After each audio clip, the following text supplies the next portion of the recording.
I like to say my mom didn't raise a fool, right? And obviously, I think all of us on some level have been duped for something before. You could be duped by somebody you dated, somebody you married, somebody you worked for, somebody you invested with, somebody you voted for president. You could be duped. You thought it was one thing and it's really another. And it's not that I am not a trustworthy fella. For the most part, I trust people too much, not too little. That being said, I didn't buy, and this was going into yesterday's show and the day before, didn't buy for 1 second this Rich Paul idea that Bronny James could go somewhere on his own outside of where his dad would go, and that his dad is a free agent and could go anywhere to just play basketball. They hire his podcast partner, who I think most people believe he's advocated on some level for. And look, I don't know what happens in a lot of people's future. I just don't. I don't think anybody can. But I do know that LeBron James will be wearing a Laker uniform next year. I mean, if he's not, then what are the Lakers doing? How disconnected are they that they don't know their star enough to know? But if LeBron swears by a guy, your team hires that guy, and there's all these other things that tell us you're not going anywhere, like daughter in elementary school, son in high school, brand new big mansion you're still building, like you're not going to another city. So now you build up a kind of a base of where a Bronny can go and can potentially develop. And they're just trying to leverage that relationship, which is all that we've been talking about. And it all is interrelated, right? LeBron wants to play with Bronny. His best way to do so is to do it with the Lakers. And his best way to do it with the Lakers is somebody he can work with and maybe quasi-control in a JJ Redick. It all makes way, way, way too much sense. And if you're denying that, well, then you're just denying all of the past history and what it would lead you to believe. I don't think drafting or playing Bronny gets you any closer to winning a championship. I do agree with the idea that it's going to be hard to win a championship in your first year, and you're talking about 2 more years with LeBron. But if you're JJ Redick and the Lakers come calling, you got to pick up the phone. You got to pick up the phone. I don't see how you don't pick up the phone. If that, maybe that should be like, they did a poll question today on Dan Patrick. Who's going to have a better year, me or JJ Redick? Hey, look, if I can have LeBron and Anthony Davis, I'll definitely have a better year. I love my guys and all, but Anthony Davis and LeBron James, you can't win, 50-plus games with those two and Austin Reeves, then there's something wrong with you. But the difference is in college basketball, people have to like it and be into it. You got to raise booster money. You got to raise NIL. You got to get along on campus. You have other professors that are coming to see you. You got alums coming to see you. These are all real things that you really have to do. When you're in the NBA, all you got to do is manage personalities and coach ball. In that order.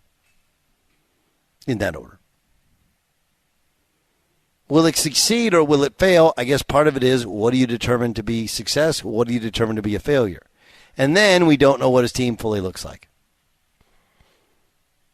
I mean, obviously, you have to make the playoffs. You got to get out of the first round. And if you do in your first year, then you just kind of see what happens. But to me, you've tried everything for LeBron to give him a head coach. You go back to Cleveland, to Miami. There's been a lot of different people that have coached this guy. And, again, just a guess is he likes Smart. He thinks JJ is among the smartest dudes in the sport, so he wanted to hire Smart. And if that's who your dad says to hire, and he's the best player in the Lakers and one of the greatest players of all time, then by all means, if he wants to get picked up in Green Bay as opposed to Appleton, you pick him up in Green Bay as opposed to Appleton. I don't think I'm stating anything that anybody doesn't know to be unequivocally the truth. The truth. Jay Stu, are you yearning to see LeBron and Bronny LeBron and Bronny play in the Lakers uniform. Yeah, I'll tune in. That'll be interesting. It's kind of the sideshow, right? I don't think that it's going to equal winning, but the sideshow of any player playing with his son is kind of cool. We all remember, Ken Griffey at least Jr. I do, yeah, Ken Griffey and Ken Griffey Jr. playing in the same game. That was memorable. But yeah, the sideshow of it. That's all it would be. I'm interested though in what the Rich Paul strategy is. It seems like he's throwing out all this stuff, I think, with the hopes that the Lakers take him with that 17th pick. And he's why would the Lakers waste backwards. the 17th pick on a guy who's not ready to play at all? But that's obvious a strategy here, that he doesn't want to settle for being a second-round pick. And my theory is that this speaks to LeBron's ego. Like, I'm not going to have a son that isn't a first-rounder. You know, I think that Rich Paul is under a mandate to get Bronny drafted with that 17th pick. He's just going to try all the stops before the draft. I'm sure he wants to. I mean, it's like anything. Any parent, you're blinded by love. It is interesting that one of the great players of all time, he obviously clearly thinks way more highly of his son than most people do. But what is Rich Paul trying to do? He's trying to do right by his client. But it does sound kind of circus acty when I don't buy for 1 minute that he would go anything other than the 50s.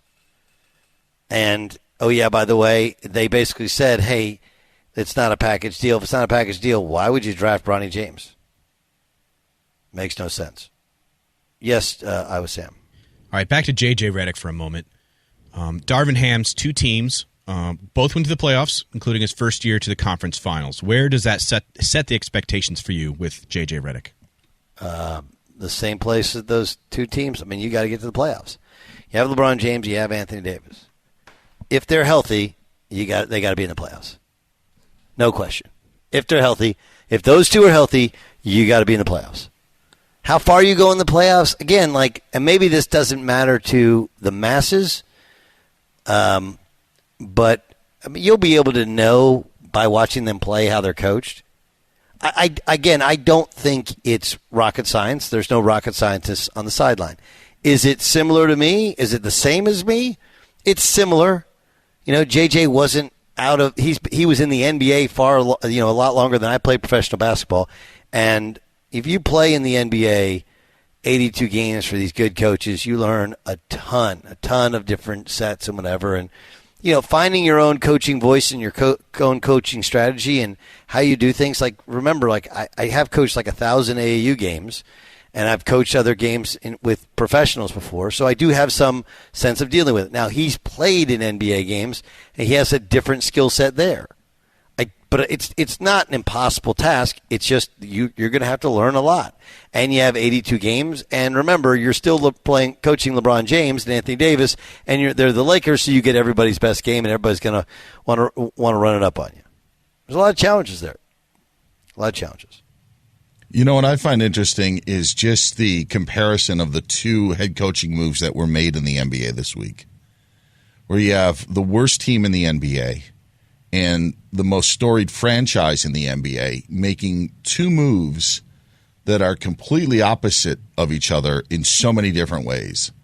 In terms of Monty Williams being ousted by the Pistons after just 1 year and $65 million left on his contract, and the Lakers then hiring JJ Redick to this point, which had been rumored for about a month. With Redick, obviously, for reasons why he wouldn't be under consideration for other head coaching jobs, he probably wouldn't be interested in those jobs. But it wasn't like other people were knocking down their doors to try to just get an interview with JJ Redick. We've heard nothing of Charlotte, of Cleveland, of any of these teams. Detroit, when it opened for the day that it was before JJ got the job, coming open. And it just, to me, it's just odd that the Pistons are saying, we're willing to eat $65 million with Monty Williams, who is loved by everybody in the league. And the Lakers are like, you know what? JJ Redick's going to be our guy. Right. And by saying all of that, what I'm saying is I don't think it's a great look for the Lakers. That's just the point. The Pistons. What part of it's not a good look? Well, just of the Pistons are willing to get rid of a veteran coach and pay $65 million to do so because they feel that it's going to be right for their organization under their new president of basketball operations. And the Lakers, again, are hiring a guy who wasn't under consideration for any other jobs because it's, LeBron's boy, his buddy. No question. Doug Gottlieb Show here at Fox Sports Radio. That's the voice of Dan Byer, giving us his sense of the Lakers and hiring JJ Redick as their head coach. Look, it does make the dynamic different because you have a pre-existing, more than friendly relationship with the superstar on the team. But I don't think it makes his job more difficult. In order to get the Lakers to work, LeBron has to buy into everything you're saying. Period. And to the people who say, well, LeBron will be different, nobody will talk around him because he's in the locker room. Like, do you really think LeBron is hanging with those guys in the locker room? When you're 40 years old and you got a kid who's going to be playing professional basketball, another one playing high school, and a daughter, it's not like he's hanging out doing locker room chatter. I think they could be fine. It's all going to be based on personnel. Isn't it going to be interesting, though, to listen to Rob Pelinka explain the hire? I'm looking forward to that because I don't know how disingenuous or how genuine he'll be, but it just, I don't know if you've seen like the story kind of making the rounds that that the Lakers basically listened to the podcast and a lot of their opinions about JJ Redick are based on what he said in the podcast to LeBron. I don't know how truthful that is. There's this like sequence, this timeline that's been laid out in the last day where, remember that time that JJ Redick had it out?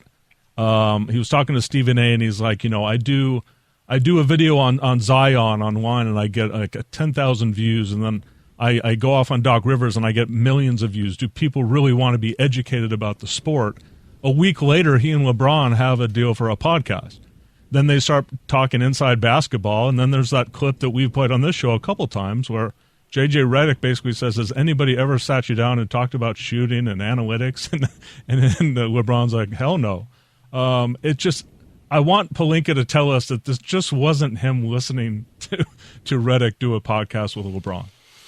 No, I think they convinced themselves he could be Pat Riley. He can be Steve Kerr.